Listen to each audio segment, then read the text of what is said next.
Ni hao, gongzhu de, hangding, hadao ling zip. Yes, that's my Chinese, and that's where we're gonna leave it for. So please, no mention of myself using Google Translate. And yes, China is the topic for today's video. Welcome to Blueprint Bravo, and today we're gonna make the Chinese version of Pilot Chain Flight Simulator. Before we begin, and please subscribe, as a small percentage of you are actually subscribed. So if you're not even subscribed, subscribe, as it'll make me feel better, along with hit the bell for notifications to never miss an upload. Otherwise, let's get to it. First off, let's talk about context quickly. In China, they have something called censorship. This is where the dictator style of government can deny any access to anything, especially any critical content that opposes the government or country may be shut down. In video games, China blocks games that portray anything negative, like wars, history, and the Chinese government. And they can shut anything down. In order for Roblox to even get access into the country and reach and expand into new markets, they must follow strict guidelines. This is an arduous task. In fact, why not just open Roblox to Antarctica? The penguins will love adopting penguins. Adopt me. Moving on. So for the latter part of the video, I'm going to show you what rules will affect Pilot Chain Flight Simulator, then go through the pros and cons of having a localized version in the Chinese market, and finally see if Origin Sam would be doing it along with its feasibility.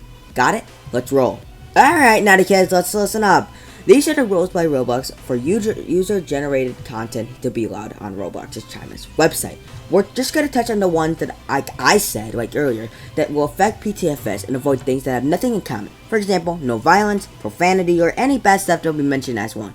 As one, I'll be demonetized, let's face it. But two, it really does not belong to the game, right? You don't have, like, violence in the game, right? Instead of you getting, a strike, hopefully, YouTube, please, for the love of God, do not do it. Anyways, let's try to look into what affects PTFS. The dumb stuff with no body parts flying apart.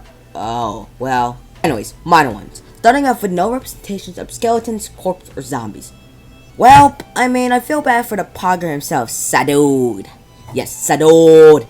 No kinds of propagating superstitions. I'm not sure if this is actually classified as a superstition, but the UFO may have to go. Well, bye-bye, Earthlings. No unauthorized usage of names, trademarks, or logos, and no infringement of copyright or plagiarism. Quite explanatory. If you have in real life airlines, you're gonna have a real problem here in PTFS. However, I think this will not be a problem as big problem as well. As if you have it in the actual PTFS, if you don't have the branding in front of the aircraft, it works right here. Why would it not work in the localized version? That's not a problem, my fault.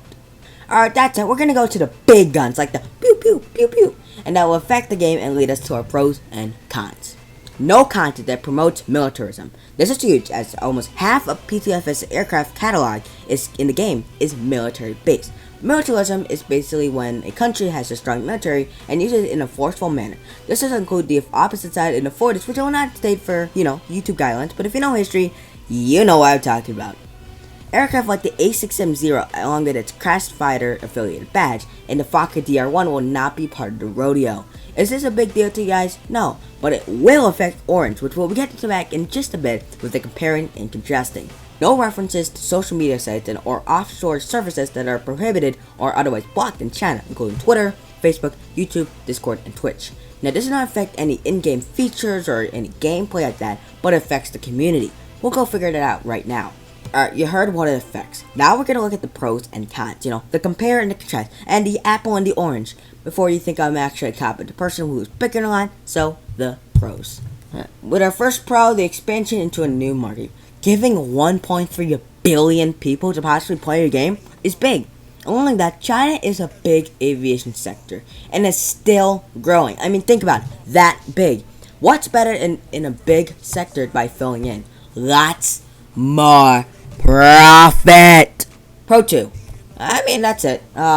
Wait. Who wrote the script? There has to be more yeah, that's it. That's basically all the pros. Time for your cons, and boy, we have several. I'm not even kidding. There's a lot of issues with the localized version. Con 1. Having two separate games is not sustainable for Orange. Here's a take from him when he did a podcast with the madman himself, Patron. Yes. Yeah. For players, it's not a huge deal, I imagine. But no, I guess it's sort of like from a dev's perspective, it's not too good because it's more work bug fixing because you've got two separate games that you've got to do. You've got to do the same thing twice, if you know what I mean. Yeah. So if I update the aircraft on one game, I then have to update them on the second game as well. Granted, I can just copy them across, but it's still more workload.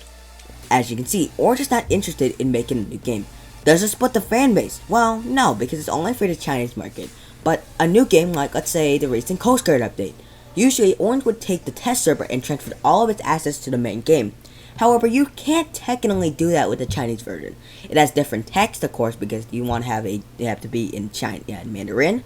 You also have some aircraft like the A670 and much more to be removed.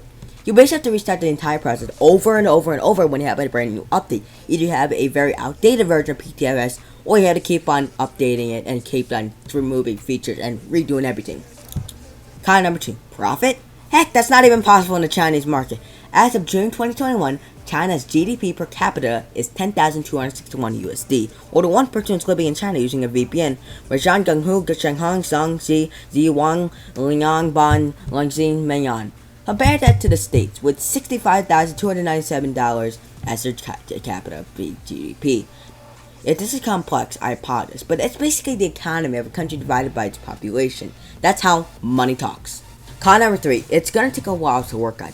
Will PTFS grow to have more players? Yes, but it'll take away from the main development of the game, of course. It's only a duo of Orange and Sam, with maybe a triplet of QWERTY. But Orange and QWERTY, let's be honest, had a big fight, and QWERTY told their mom and made Orange get a timeout. I mean, you have the translations, obviously, which wording is, Con number 4. This expansion does nothing to grow an overall social environment. Due to China banning websites like YouTube, Twitter, and Discord, how can PTFS grow an overall community? You can't see your favorite PTFS YouTuber. Like, for example, a person in China, unless using a VPN, cannot watch YouTube to maybe get informed by maybe a new update and what its features are. Or you can't watch West Plays' stuff. I mean, it doesn't build community, right? Same with Twitter, but that's not a big deal. But Discord. A lot of PTFS servers has Discord, right? You have the PTC Discord, you have West Plays Discord, you have Swiss Streets 912 YouTuber, and you also have the RPG server where you have role plays. It's hard to do anything without Discord. You don't have anything to work with community-wise. I mean, we could use WeChat. Oh, WeChat about nothing. Oh! But seriously, there's no possible way to sustain community growth with social interaction outside the game itself. Con number 5, minor thing. This will get some controversy, so just stay calm and everything will fine. No, okay, but seriously. But one of the RDC rules for China is that your game has to support that China is the owner of Taiwan, Hong Kong, Macau, and other regions of China that are claimed by the government. Now, people have been asking for Taitek for a while because of its very great approach, and it's a different airport to others in the game. But it would not be possible under a Chinese game. You would either have to have no island for the entire game, or just have it only on the non-Chinese version. But that would also flop because of the separate game. It's minor, but it can grow into larger issues. You see, China's playing chicken with companies. If anything goes bad, China has to keep the keys to unplug Roblox from any website and from anywhere in the Chinese world. It does not apply to PTFS, but all games having a standardized version for China. One wrong move and China pulls the plug. Like the NBA with former Rockets GM and Sixers president of basketball operations Daryl Morey posting a tweet in favor of Hong Kong. That happened because, well, he supported it and China pulled the plug on the NBA, even showing games or even playoff games or whatever in China. That can't happen with Roblox at all, whatsoever. So what's the verdict? So I reached out to Sam's TFE like maybe 5 weeks ago when I was actually doing the script, and drummer please. That was a god-awful, drummer. He said, no. Look at the odds right now. Like, seriously, the cons outweigh the pros. It's not feasible for PTFS right now, and it's not on the timeline. Games like Piggy work because it's an everyone game. PTFS is for mature audiences, which limits who plays it in China in an already strict environment. But we actually tried building a Chinese version of PTFS. It worked, right? Oh yeah, that's it, yeah. That's all I got for you today. I hope you enjoyed the absolute terrible proposal for a protein shake. If you did, please subscribe if new, as we're so close to 1,000 subscribers. It's a big boy, so it's free and you can always unsubscribe. Guys, thanks for watching, and as always, take care.